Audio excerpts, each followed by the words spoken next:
Hi friends, எங்கள் வீட்டில் இன்றைக்கி நாங்கள் சிக்கன் பொரிக்கிறதுக்காக மசாலா தடவி சிக்கன் வச்சுருக்கேன். இதில் நான் என்னதெல்லாம் போட்டிருக்கேன் அப்படின்னா, வத்தல் பொடி, ஆச்சி சிக்கன் மசாலா, கொஞ்சம் இஞ்சி பேஸ்ட்டு, உப்பு, மஞ்சத்தூள், ஜீரகத்தூள் இவ்வளோ போட்டு வச்சுருக்கேன்.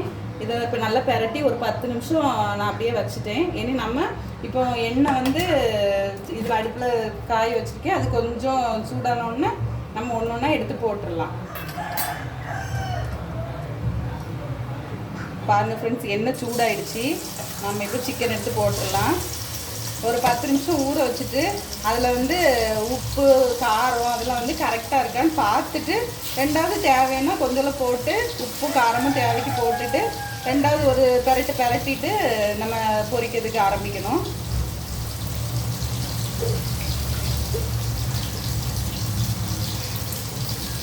பாருங்கள் ஃப்ரெண்ட்ஸ், இப்போ நல்லா பொரியும்.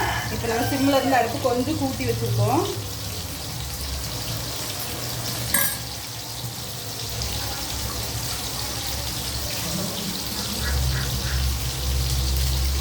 பொரிக்கிறதுக்கு போடுறதுக்காண்டி கருவேப்பிலை பறிச்சுட்டு வந்திருக்கோம். அது கொஞ்சம் மேலாட்டதை நம்ம தூவி விட்டுக்கலாம். அப்போ அந்த கருவேப்பிலை மணத்தோட அது இன்னும் கொஞ்சம் டேஸ்ட்டும் மணமும் கொஞ்சம் நல்லாயிருக்கும். நாங்களாம் இப்படி தான் பொரிப்போம். உங்களுக்கு இது பிடிக்கும்னு நினைக்கிறோம். உங்களுக்கு பிடிச்சதுன்னா நீங்களும் ட்ரை பண்ணி பாருங்கள். எப்போவுமே சிக்கனோ மீனோ எது பொரிக்கும் போதும் அடுப்பை வந்து ரொம்ப ஹை ஃப்ளேமில் வைக்கக்கூடாது. ஏன்னா டக்குன்னு மேலே உள்ள பாகெல்லாம் பொரிஞ்சிரும், உள்ளாடி வந்து வேகாது. அதனால் நம்ம கொஞ்சம் மீடியம் ஃப்ளேமில் தான் வச்சுருக்கேன். அது கொஞ்சம் நின்று வேகட்டும். ஏன்னா சின்ன பிள்ளைங்க சாப்பிட்றதுனால கொஞ்சம் நல்லா வெந்தால் தான் பிள்ளைங்களுக்கு வந்து கொஞ்சம் டைஜஷன் ஆகும்.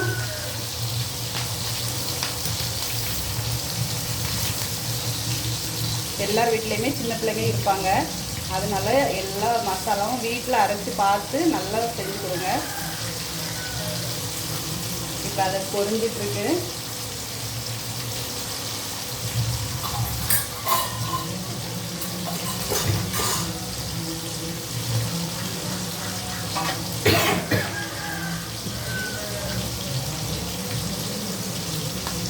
சிக்கன் வேகிறது கொஞ்சம் டைம் எடுக்கும்.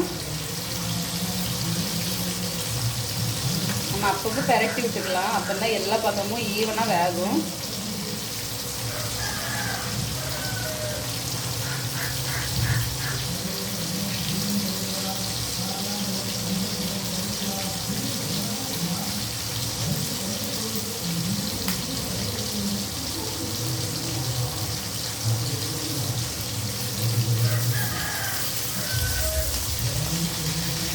சிக்கன் பொரிக்கும் போது மட்டும் பக்கத்துலேயே நின்றுக்கணும்.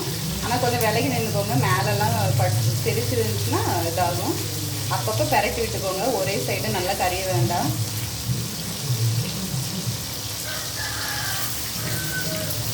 வேகாத பக்கம் பெரட்டி விட்டு வேக வைங்க. நமக்கு பிடிச்சவங்களுக்காண்டி நம்ம பிடிச்ச மாதிரி சமைச்சாதான் நம்மளுக்கும் அதில் ஒரு திருப்தி, அவங்களுக்கும் சாப்பிடும்போது ஒரு சந்தோஷம்.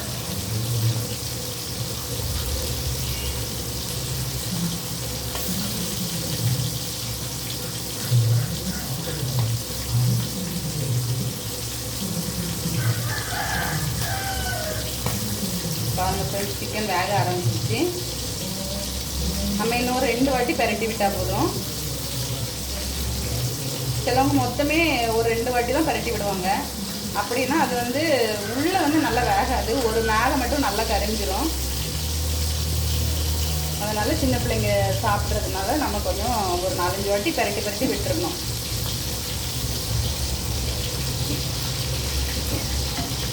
அந்த சிக்கன் பொரிக்கும் போது அந்த வாசனையிலே நம்மளுக்கு தெரியும் இது நல்லா இருக்கும் இன்னைக்கு அப்படின்ட்டு.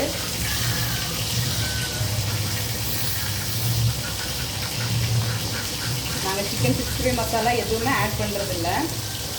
குழந்தைங்க சாப்பிட்றதுனால நம்ம டேஸ்ட்டுக்கும் எதுவுமே சேர்க்குறதில்ல. ஆட்டு மசாலா மட்டும்தான்.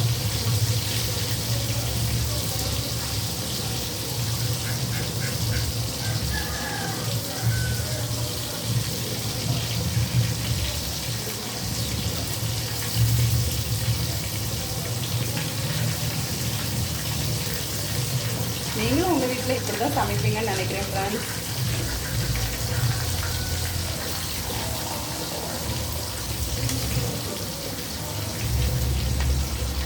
இப்போ நம்மளுக்கு ஒரு இது வெந்துடுச்சு, நம்ம இதை எடுத்துடலாம்.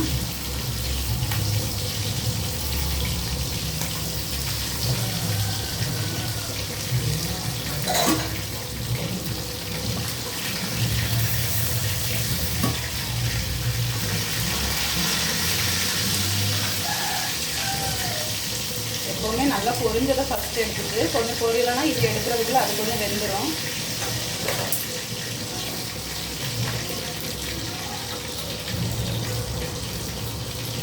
அடுத்த சிம்மில் வச்சுக்கலாம், இல்லைன்னா எண்ணெய் வந்து நல்லா கரைஞ்சிரும். அப்புறமா அடுத்த சிக்கன் போடும்போது டேஸ்ட்டு வேறு மாதிரி ஆயிரும். இதுவும் நல்லா பொரிஞ்சிச்சு, இதை எடுத்துக்கலாம். கருவேப்பிலையெல்லாம் நம்ம கொஞ்சம் எடுத்துக்கலாம், இல்லைன்னா அடுத்த இது வைக்கும்போது அது நல்லா கருவேப்பிலையெல்லாம் கரைஞ்சிரும். பாருங்கள் ஃப்ரெண்ட்ஸ், சிக்கன் வந்து நம்ம சூப்பராக பொரிச்சாச்சு. உங்கள் வீட்லேயும் இதே மாதிரி நீங்கள் செஞ்சு பாருங்கள்.